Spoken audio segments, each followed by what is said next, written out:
Hello, welcome back to our channel. This is Sisters in Sync. We're looking at the tapestry of grief and loss.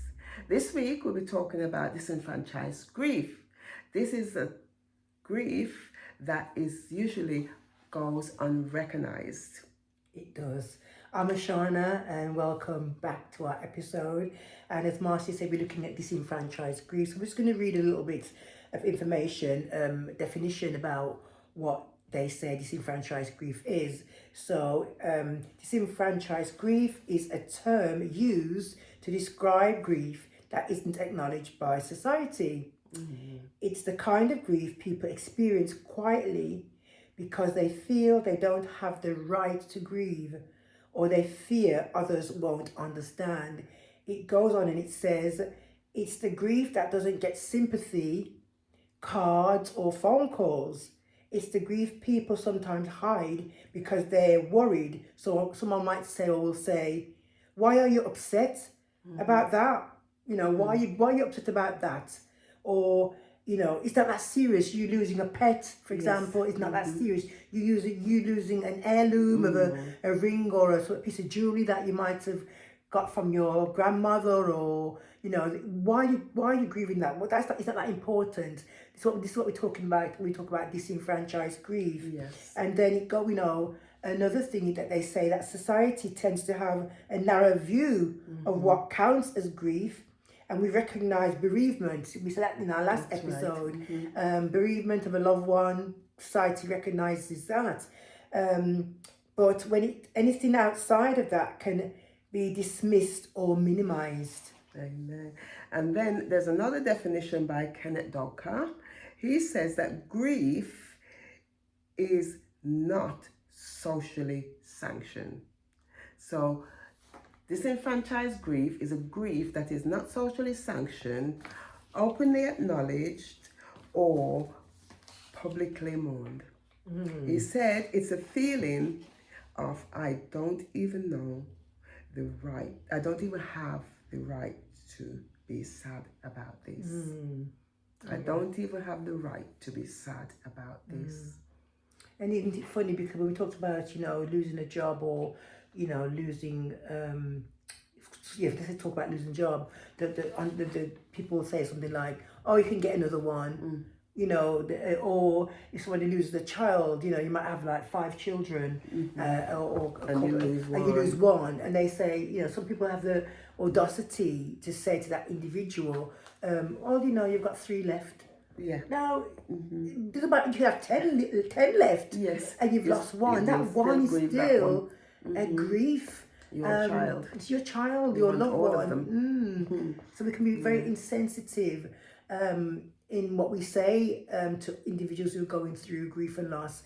And I think the thing that comes to mind, Marcy, is you're here right now, is just saying, let's be sensitive to what we say to individuals, whether they've lost a loved one or they've lost an item. And sometimes, the best thing to do, Marcy, is say nothing. They say if you've got nothing good to say, sometimes say nothing, But rather than being judgmental or critical, let's come with an understanding, although it might not be something that you recognize. I think it's a time to understand that loss is a loss, nevertheless, for that individual, and just be there to support and be that strength that they might need. That's right. So if you lose someone or something, you have the right to grieve, no matter what. Yeah, exactly. And there are many examples that we are going to be looking at concerning grief, disenfranchised grief. For example, miscarriage. If you have a miscarriage, it might be a first child, as sisters just mentioned, and you've lost that child, but it could be a pregnancy that never came to fulfillment. Also, infertility, the yearning and the wanting of a child. There's a condition, it's called the empty arm syndrome, where your arms are hurting you because somebody else's child, and you feel this heaviness in your arms because You want. I've never heard of that, baby. Marcia. The empty Empty arm. arm syndrome. I've never heard of that Believe one. me, it's real. Wow. I've experienced it. Okay. It's quite painful. So do they It's have not aching just in the arm yes, physically? heavy. They can feel it. You just want to hold that child. Wow. But it's somebody else's child. You know, because you want your own. You know, and because let's put it this way, just 14 years between my two children. You know, so yeah. And another thing is losing, as we mentioned before, your ex-partner. You may not be together, but you don't want them gone. It is so permanent and so final. Your ex-partner or your husband, or even sometimes in society nowadays, you have a relationship that people do not recognize, and whether it's a normal heterosexual relationship or, you know, a same-sex relationship, you lose that person, you're going to grieve no matter what. No matter what. So if you're lost of your vision, lost of your identity. There's a lady on our prayer list, she's 40 years old and she's losing her sight. And her husband has to give up his job to take care of her. Wow. She can't see anything, you know, so that's so, you know, you become ill, you end up in a wheelchair, you know, it's loss of your identity, the person who you used to be, a loss of a limb, you know, and as we mentioned before, a job. But Ashana, you have had significant loss when you lost your daughter. You know, so you can tell us about it. Well, you see, another thing that we recognise is that, yes, you lose the individual. But before I go there, I just want to say that whilst you might be grieving an ex-partner or ex-relationship, we're not saying that that's for everybody. You know, everybody's situation is different. So we're not condoning you if you're not one that's grieving your ex-husband, your ex-wife, or we're not here to condone. We're just saying that everybody's situation is different. We're going by what Marcia went through and your experience, but we're not here to say that, well, you know, you're not exactly. For some people, they're glad to get away because of what they've gone through. Because some people, domestic violence, abuse, trauma, all sorts. We're not here advocating that you have to feel a certain way at the loss of an ex-partner or a wife or a husband. No, we're not saying that. We're just really speaking about Marcia's personal experience. So I just want to put that out there as a disclaimer that we're not advocating that you have to grieve over one way anyone, or anyone or anything. Everybody's different. So I just wanted to put that in perspective. It is how it affects, it impact, how it affects you as an individual. You might not be bothered. It might not worry you that has happened. But if you have a relationship that is deep and committed, and you know, you will feel the loss. You will feel the loss. Even sometimes, if it's not, you will have a sense of loss because no one wants anyone to leave this earth. That's right. You know, be alive but be in Timbuktu. That's right. Be out of my life, be alive. That's right. You know, and we advocate for heterosexual relationships. Amen. Okay, so we're not here to judge anybody. We're not here to judge or condemn anyone, but that's what we advocate for. That's right. But in regard to your question, Marcia, when I lost my daughter Chantal, so although I lost her physically, there was a lot that I didn't realise that I would lose because Chantal did a lot for me in terms of IT. You know, this modern technology. You know, I've got other children that can do all of that as well, but they were working and not available at the time. So Chantal, phone Chantal and say, Shan, I need to do this and this and this, and she's sometimes, oh mom, you should tell me over the phone, try to tell me, and I'm doing it, it's not working, I get frustrated. She's okay, I'm coming around, and she'd come in a couple of hours or a couple of minutes or whatever. She didn't live too far from me, and so she'd come, Marcia, whether the same day, the next day, or a couple of days, and she'd just do all of that, and it was so, and she did it with excellence. And she'd explain it, and Marcia, I'd be like, and sometimes it's a simple thing.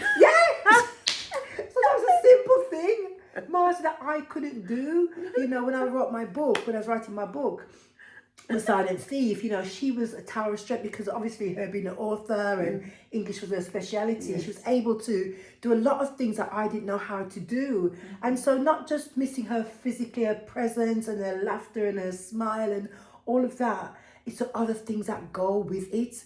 And so I believe in other relationships and other circumstances when people lose someone, it's not just that they lose a physical person, which is bad enough, but there's finances, if it's a husband and wife or a couple even, it's not always married couples, a couple, you know, the finances now, the mortgage that was being paid or the rent, half the money now, or the bills, and, you know, how do you navigate through have that? to start learning and relearning and you know. rethinking and And if you're one, you know, you're you know, sometimes it's things like the husband or the wife always cooks, said the wife always cooks, and the husband's used to having the dinner brought to him, or I keep saying husband and wife because, but you know what I mean, it could be like a couple, and one does one role more than the other one, and now that a person's gone, they find it, how do I cook, how do I turn the washing machine on, and even the intimacy for some, the touching, the holding, even the presence of that individual, you know, and the things that they used to do for you. You mourn, you're grieving those things as well as isolation. You're plowed into loneliness and isolation. You know, and because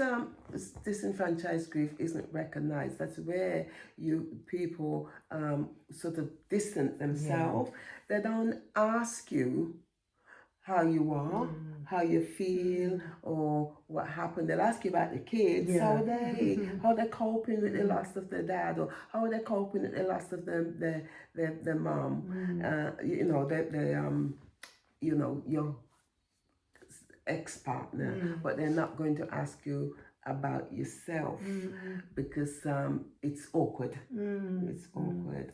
But then, Marcia, do you think now that, because we have spoken before we came on our channel and everything, we've spoken over the last year or so, and it's through our conversations that we understood about disenfranchised. To be honest, it was something that I thought about prior to us coming together, having conversations, and we are now in our second episode. So the question then, Marcia, is, do you think that people even understand that? Just, you know, really, because we, like you said, we talked about the loss of a loved one when we mourn and we grieve. We have the funeral and the services and all that. But in terms of the disenfranchised grief, is it something that you think that people even understand or even know about? No, because I wanted to find out why I felt the way I felt. I don't want to feel this way. I don't want to be grieving. Me and this man isn't together. Why am I grieving? We both move on. Why am I feeling? Why am I thinking? Why am I crying? You know, so I don't really want it, but I can't move away from it. So I started to research. I found 2 books, and I found some more like just online websites that had bits and pieces. Do you know the name of those books?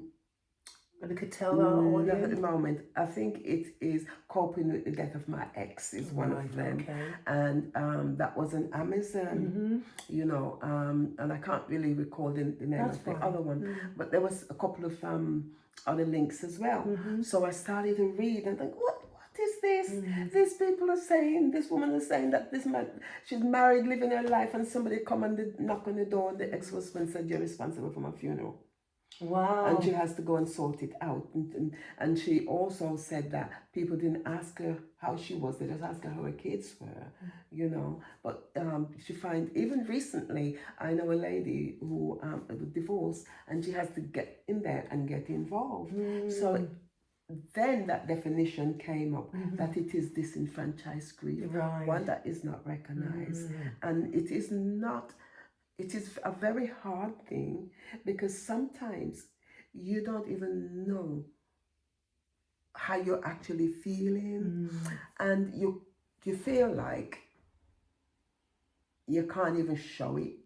You can't even show. Why would you feel like that? Show to who? To other people? Anyone, really.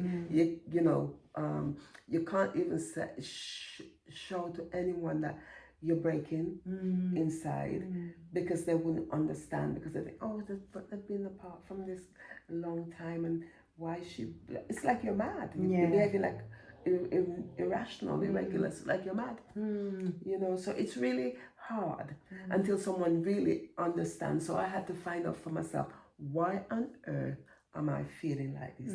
And sometimes I say, I don't want this feeling. I want it to go away. I don't want to grieve. I don't want to grieve. I don't want to grieve. And I want to, you know, just try and think of something bad that is done to you. So you can justify. Try not to grieve, think about it. You know, but at the same time, my son will come in and he'll talk like him, his hands, and you know, my daughter will say, oh, somebody said this and whatever, and she'll, Mom, I'm going to the funeral, to the graveside, do you want to come, and things like that. And you know, eventually it got better. It got better, and people still call me by my previous married name. Right, they remember you from that. Right. Yeah, even though they know that I'm married and in a relationship, they'll still say, hello, Mrs. Jones. Right, okay. You know, and one of the things that, and the other day I felt awkward, it's trying to change social media, your name on social media. And I have Microsoft. And every time I switch it on, it says, hello, Marcia Jones. And I was showing something to my husband the other day, and I said to him, I have tried to change this to Benny. Oh, wow. And it wouldn't change. Even change it. eBay, Amazon. Yeah. You know, you don't, it doesn't go. It doesn't go. It was 31 years. So, you know, it's like, some of the things that are embedded would stay. Helen will still, my daughter will still bring me mail from that's delivered, you know, there. But I just live with it. Yeah. I don't know if I've answered your question. You have answered my question. We're just going to pause for 2 minutes. No, we're going to carry on. It's okay. I was going to say, Marcia, you know, in terms of you going through that experience of your ex-husband and the pain and the grieving, and it then set you on a journey to discover, why am I feeling like this? What's this all about? And you did some research and found out about disenfranchised grief. And I can relate to you in a way, because although I didn't have disenfranchised grief, when my daughter passed away, and the heaviness of the grief was so upon me, even long after her passing. And the same thing, it sent me to a place where I wanted to find out about grief. I wanted to have a better understanding, a wider understanding, not just of the process. You lose someone, you go to the funeral and you plan all of that. I wanted to know much, much more than that surface level. And so I, like yourself, went on a discovery to find out what is grief all about, to understand it. Because when you understand it better, you can then help other people. You know, a former pastor of mine used to always say, Bishop Willis, and God rest his soul, used to always say, you can't take people further than you've gone. And so that has a lot of weight. So I wanted to find out, what is grief all about, you know, and just like how you found out about the disenfranchised grief, that's why we're in a position, Marcia. Whilst we're not experts, we do not profess to be experts in any way. It's only because of our experiences and what we've learned and what we're sharing together, what we're still reading, and we're still reading, still looking into all of this. We're able to sit here today comfortably. Yes, we're still grieving, you know, we're still hurting the loss of my daughter and all that encapsulating the fact that, you know, your ex-husband and your children's father and your grandchildren's granddad and all of that. We're at a place where we can come together as sisters in sync, looking at the tapestry of loss. And to me, that's powerful. And who would believe? I would not have believed, Marcia. Shan passed in 2022. When did your ex-partner pass away? 16 of what 2016 right? I don't think at the time you or myself, when my daughter passed away, there was no way I would have thought. I knew Marcia, I've known Marcia a long time. Our daughters are very best friends, and you know they are best friends. But I never thought I was sitting here sharing an experience of grief and loss. And I believe that this is something that is paramount to our community. Mm-hmm. It's a paramount to our society, because like we said earlier on, last series, grief is not, and loss is not something people want to talk about. No, it's not a happy subject. No, it's very dark. It's very dark. and some people think it's boring. But I read somewhere. I'm sorry to cut it's you. okay. But I read somewhere that the I can't say the word tapestry. Tapestry. Right. The dark thread is the grieving. Wow. The dark thread is the grieving that wove it off all together. Yes. You know. Yes, so we say it's a tapestry. Yeah. So the dark thread in there. And grief and loss is like a tapestry, if you can imagine. We'll have to probably do, Marcy, for our next episode, is bring a piece of tapestry. Yes. Just to kind of have just to see if you, because some people like visual learners like myself, just to show how the different threads all weave together. And that's what grief and loss is all about. It's all woven together. Some parts of it are dark, aren't they? Yes. Some parts are bright as you're coming through. So you have bright colours like your yellows and your pinks, and the dark colours are the browns and the blacks and the greys. Because there are days you feel grey. Right. And that's where you see the layering of grief. Yeah. Hence the tapestry of loss. That's who we are. And so the discovery of your understanding disenfranchised grief has put you in a good position, Marcy, because you're speaking from a place of a better understanding. That's right. Yes. Not just you're not just speaking from the top of your head. You're speaking a lived experience. And like myself, we live this experience. And there's just so much to this topic, and we just hope that as you're listening, it's bringing some kind of encouragement to you, or you can share the link with someone that might be going through loss and grief, and please share it with them, because whilst it might not be for you directly, it might be for someone else. So please do share the link. And let me just ask you then, Marcia, in terms of your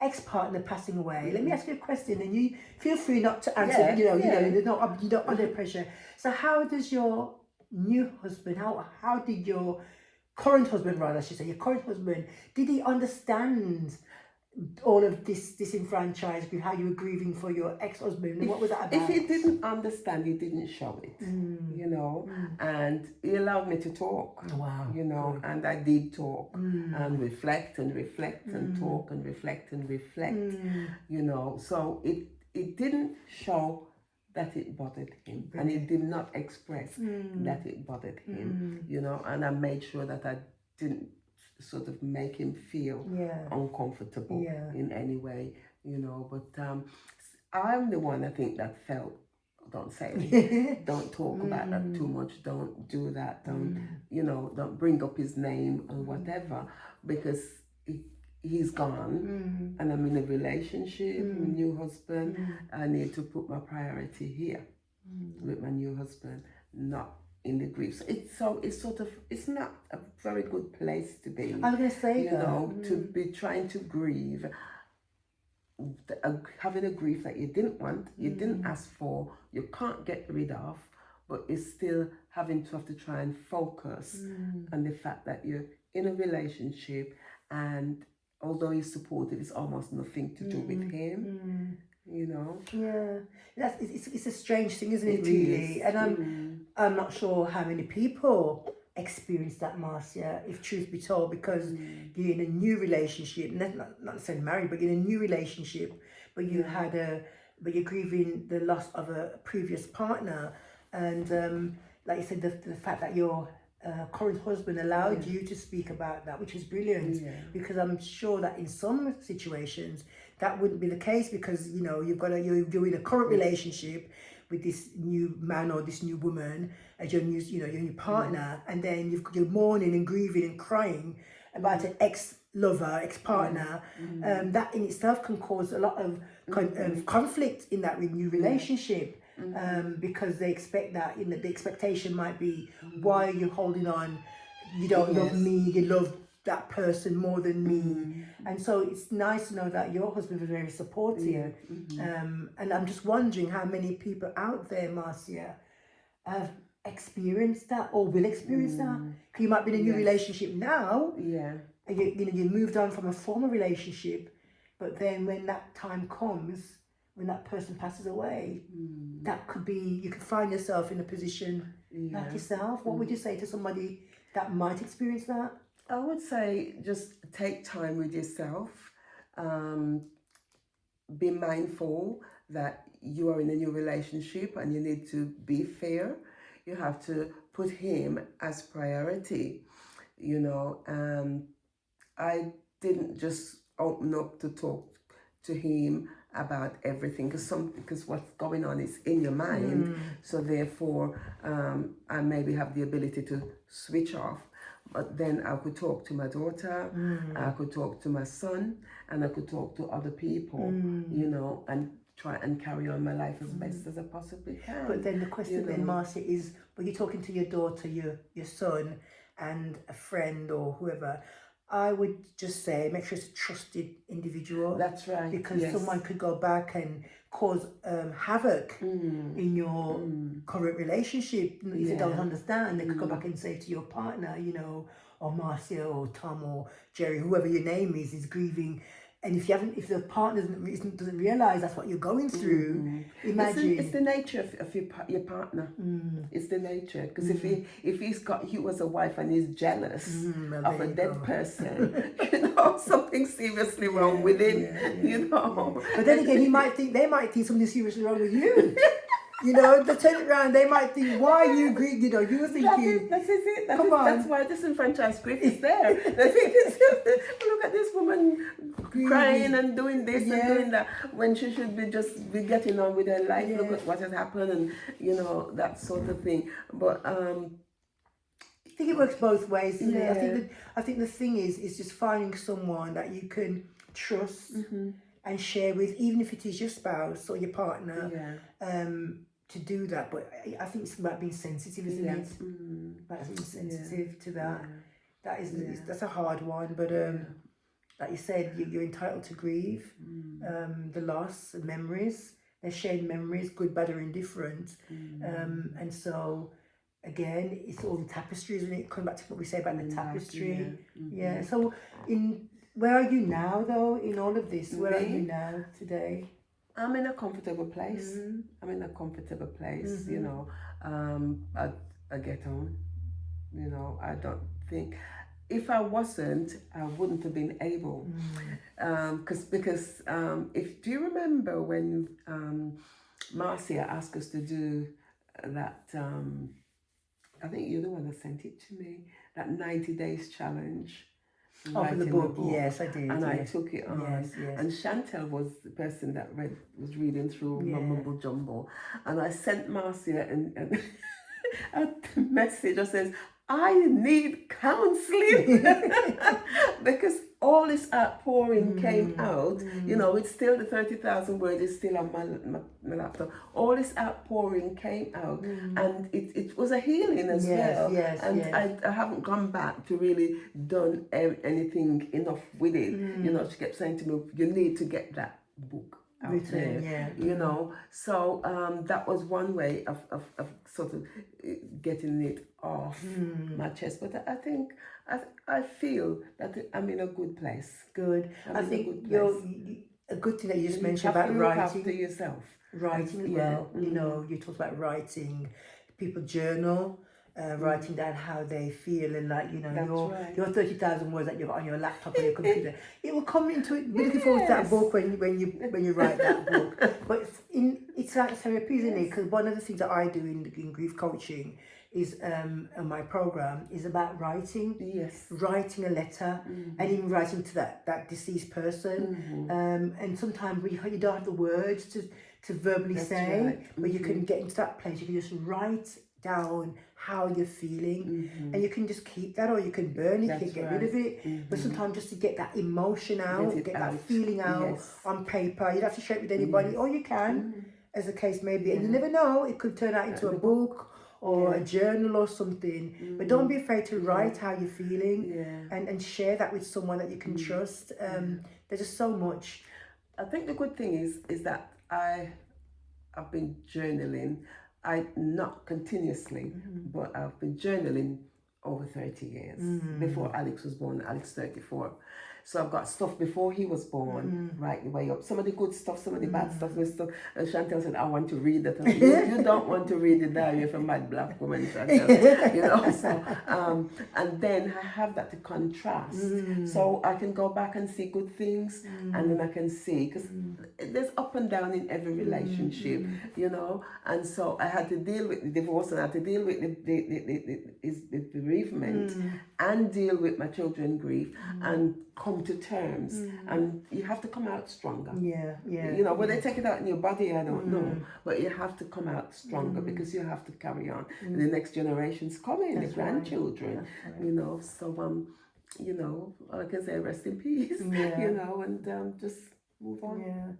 Thank God for His grace, because, you know, if we didn't go through it and come through, and I wouldn't say, Marcy, I'm fully on the other side, but I'm out of that tunnel. Yes. And cause it was a very, very dark tunnel to be in.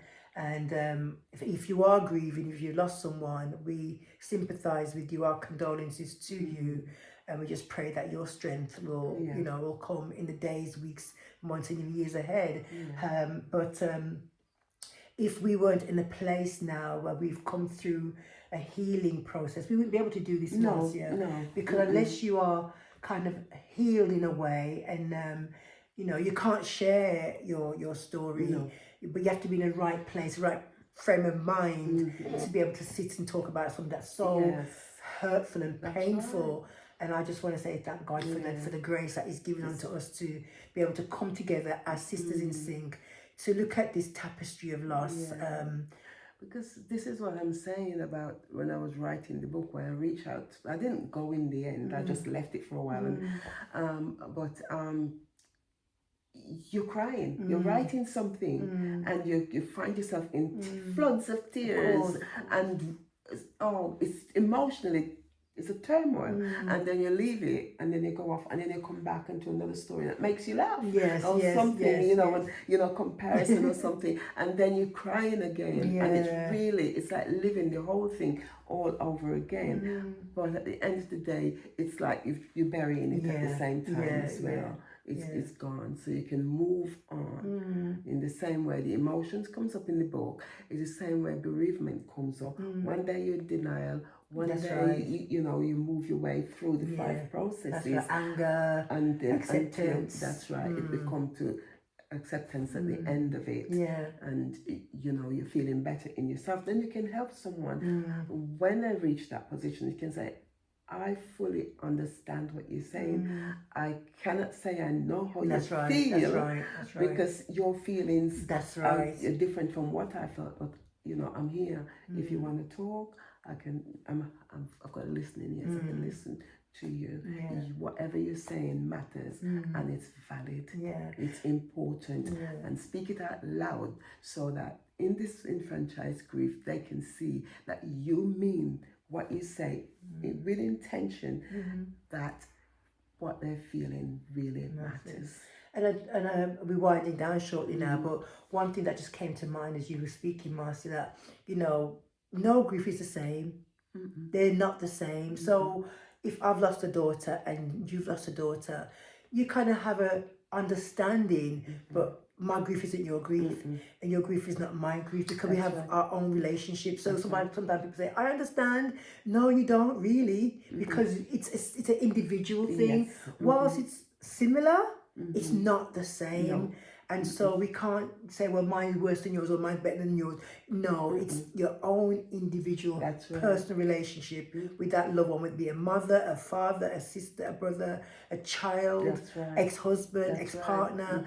You know, because sometimes we want to compare. Well, no, we can't do that. We have to appreciate everyone's grief in its own right, in its own entirety. And so do not compete or tell someone, you know, our mind's the same as yours. It's not the same. It might be that you've both lost children, but it's always different. You might have lost spouses, but it's still a different relationship and a different experience. And so we are winding down now. We're coming to the end of this episode. We want to say thank you for joining us. For Sisters in Sync, the tapestry of loss. We hope hopefully in our next episode we'll have a lady come and share with us. We won't give too much away. We want you to come along. But if I just say cat, yeah, we just say that might give you a little inclination of what she will be sharing with us in our next episode. So from me, it's bye for now. Yes, and we'll see you next time in the next episode. Of Take Sisters care. in Sync, God the bless. tapestry of loss. Take care now. Bye bye. Bye bye. Thank you.